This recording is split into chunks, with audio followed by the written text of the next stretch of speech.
Why not 175? 2024 ఎన్నికలు target గా YCP speed పెంచింది. సీఎం జగన్ గతంలో సంకేతాలు ఇచ్చినట్లుగానే మార్క్ మొదలైంది. మరి సిట్టింగ్ ఇల్లో సీటు దక్కేదెవరికి, కొత్తగా చోటెవరికి, అసెంబ్లీలో బరిలోకి దిగబోతున్న ఎంపీలెవరు? ఇప్పటికే 11 మంది అభ్యర్థులతో తొలి జాబితా తెరపైకొచ్చింది. ఇక రెండవ శుక్రవారం విడుదల కాబోతోంది. పార్టీ లైన్కి కట్టుబడి ఉండే క్రమశిక్షణే తన మార్క్ అంటున్న జగన్ ఎలాంటి మార్పులు చేసినా స్వాగతిస్తాము అంటున్నారు వైసీపీ నేతలు. నాడు యాత్ర ఓ Prabhanjana,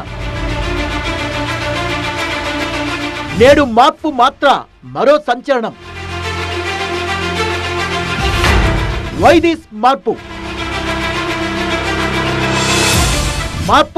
why not 175 mark?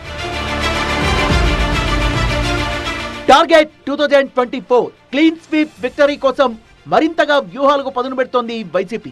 Why not 175 అంటూ పిలుపునిచ్చిన ఏపీ సీఎం జగన్ వైసీపీ బలోపేతంపై ఎప్పటి నుంచో ఫోకస్ పెట్టారు. అక్టోబర్లో విజయవాడలో పార్టీ క్షేత్రస్థాయి ప్రజాప్రతినిధుల సమావేశంలో ఆ దిశగా లీడర్లకు, క్యాడర్లకు దిశానిర్దేశం చేశారు. ప్రభుత్వ అభివృద్ధి సంక్షేమ పథకాల్ని గడప గడపకు తీసుకువెళ్లాలని, జగనన్న ఆరోగ్య సురక్ష పథకం ప్రతి ఇంటికి చేరాలని ఆదేశించారు కూడా. ఎనీ టైం ఎలక్షన్ బెల్ మోగొచ్చని సంకేతాలు ఇవ్వడమే కాదు, ఆ దిశగా పార్టీని సమాయత్తం చేయడంపై 360 డిగ్రీస్ లో దృష్టి సారించారు సీఎం జగన్. గెలుపు గుర్రాలకే ఈసారి ఛాన్స్ అనే సిగ్నల్స్ తో వైబ్రేషన్స్ మొదలయ్యాయి. సీటు ఎవరికి, కొత్తగా చోటు ఎవరికి అనేది వైసీపీలో హాట్ చర్చగా మారింది. అభ్యర్థుల ఎంపికలో సీఎం జగనే పూర్తి స్థాయిలో నిర్ణయం తీసుకుంటున్నారు. అటా ఇటా అనే ఊగిసలాట లేకుండా ఏకంగా 11 నియోజకవర్గాల్లో ఇన్ఛార్జీల్ని మార్పు చేసి తన మార్కేంటో చెప్పకనే చెప్పారు. రెండో జాబితా రెడీ అవుతోంది. సిట్టింగ్ ఎమ్మెల్యేలను తాడేపల్లికి పిలిపించారు జగన్. 2 రోజుల్లో 20 మంది సిట్టింగ్లకు వైసీపీ హైకమాండ్ నుంచి పిలుపు వెళ్లింది. వారిలో కొందరికి సీటు దొరికినా చోటు మారే అవకాశం ఉందని, సీటు దక్కని వారికి ప్రత్యామ్నాయ హామీ ఇచ్చారనేది టాక్. మరోవైపు కొంతమంది ఎంపీలు కూడా సీఎం జగన్ ను కలవడం విశేషం. ఎంపీల్లో కొంతమంది అసెంబ్లీ ఎన్నికల బరిలోకి దిగుతారా? అయితే ఆ ఛాన్స్ ఎవరికి, ఎక్కడ అనే చర్చ జోరందుకుంది. ఫస్ట్ లిస్టులో గుంటూరు, ప్రకాశం జిల్లాల్లో 11 మంది అభ్యర్థుల జాబితా వచ్చేసింది. ఇప్పుడు ఉమ్మడి గోదావరి జిల్లాలు, రాయలసీమలో ఎలాంటి మార్పులు ఉండబోతున్నాయన్నది వైసీపీలో ఉత్కంఠగా మారింది. 40 చోట్ల మార్పులుండొచ్చనే చర్చ కొందరిలో గుబులు రేపుతోంది. ఇప్పటి వరకు సీఎం జగన్ ని కలిసిన వారిలో కొంతమందికి నో టికెట్ అని క్లారిటీ ఇచ్చేశారు. Jaggampeta MLA Jyothula Chantibabu, Prathipadu MLA Parvatha Prasad, Pithapuram MLA Pendem Dorababu, Pigannavaram MLA Kondeti Chittibabu, Polavaram MLA Tellam Balaraju, Chintalapudi MLA Eliza, Mangalagiri MLA Alla Ramakrishna Reddy, Guntur west MLA Maddala Giridhar, Santhanuthalapadu MLA TJR Sudhakar Babu no ticket list లో ఉన్నారు. మార్పులు చేర్పులు చూస్తే ప్రతిపాడుకు వరుపుల సుబ్బారావును, రాజమండ్రి రూరల్ కు మంత్రి వేణుగోపాల్ ను పంపించనున్నట్టు తెలుస్తోంది. రాజమండ్రి ఎంపీ మార్గాని భరత్ ను రాజమండ్రి సిటీ ఎమ్మెల్యే అభ్యర్థిగా ఎంపిక చేసినట్టు సమాచారం.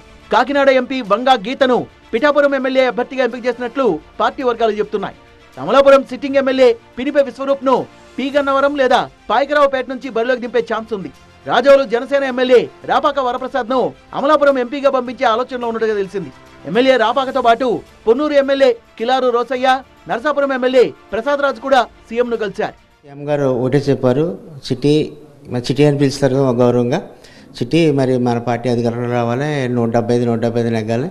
మీ మీద అయితే కొంచెం రిపోర్ట్స్ బాగాలేదు, నువ్వు చాలా మంచివాడు, నీకు మరి ఏదోటి చూస్తానికి తప్పనిసరిగాను, ఇంకా ఏమి నిర్ణయం ఏం తీసుకోవడం జరగలేదు, తప్పనిసరిగా నీకు మంచి చేస్తాను, నీ కుటుంబానికి కూడా మంచి చేస్తాను అని చెప్పడం జరిగింది. నా పేరు అనౌన్స్ చేసినా చేయకపోయినా పార్టీ కోసం నేను కష్టపడి పనిచేస్తాను. ఏ అభ్యర్థికి టికెట్ ఇచ్చినా నేను మరి నా క్యాడర్ని కలుపుకొని మరి వెళ్ళి పనిచేయడానికి నేను సిద్ధంగా ఉన్నాను. సీఎం గారి నిర్ణయమే తుది నిర్ణయం, ఆయన నిర్ణయం శిరసావహించి పనిచేస్తాను. నాయకుడు ఉన్నాడు, ఆయన తీసుకున్నటువంటి నిర్ణయానికి మేమందరం కూడా కట్టుబడి ఉంటాం.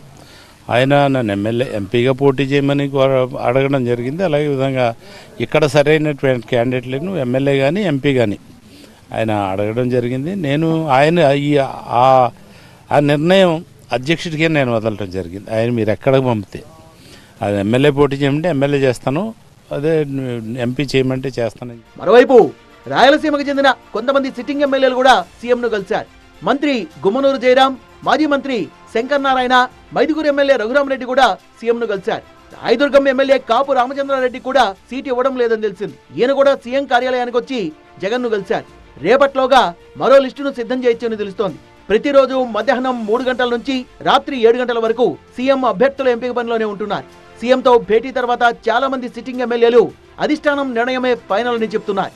నాయకుడు ఎవరినైనా కానీ కాపాడుకోవాలనుకుంటాడు, పార్టీని కాపాడుకోవాలనుకుంటాడు, పార్టీని అధికారంలోకి తీసుకురావాలని చెప్పేసి తప్పిస్తాడు. ఆయన తీసుకునే ప్రతి అడుగు కూడా మనందరం కూడా స్వాగతించమని చెప్పేసి పార్టీ శ్రేణులందరూ కూడా చెప్తాం. జోగి రమేష్ బాగా పనిచేస్తాడంటే టికెట్ ఇస్తాడు. జోగి రమేష్ సమర్థవంతంగా పనిచేస్తాడంటే జోగి రమేష్ నియోజకవర్గంలో ఒకవేళ పార్టీ ఇంకా బలంగా ఉంది, జోగి రమేష్ని ఇంకో చోట నిలబెట్టాలంటే లీడర్ తీసుకునే నిర్ణయం, ఆ నిర్ణయానికి అందరూ కూడా శిరస వహించాల్సిందని చెప్పేసి సంవత్సరం నుంచి చెబుతానే వస్తా ఉన్నా. టార్గెట్ 2024 వైనాట్ 175 నినాదాన్ని నిజం చేసేలా అభ్యర్థుల ఎంపికలో వైసీపీ స్పీడ్ పెంచింది. సీటు కోల్పోతున్న సిట్టింగుల రాజకీయ భవిష్యత్కు సీఎం జగన్ భరోసా ఇచ్చినట్టు తెలుస్తోంది. మార్పుతో శుక్రవారం రెండో జాబితా ప్రకటించే ఛాన్స్ ఉంది. సిట్టింగుల్లో ఎంతమందికి మళ్లీ సీటు, ఎక్కడెక్కడ కొత్త వారికి చోటు, ఫ్రైడే ఒక క్లారిటీ రానుంది వైసీపీ నుంచి.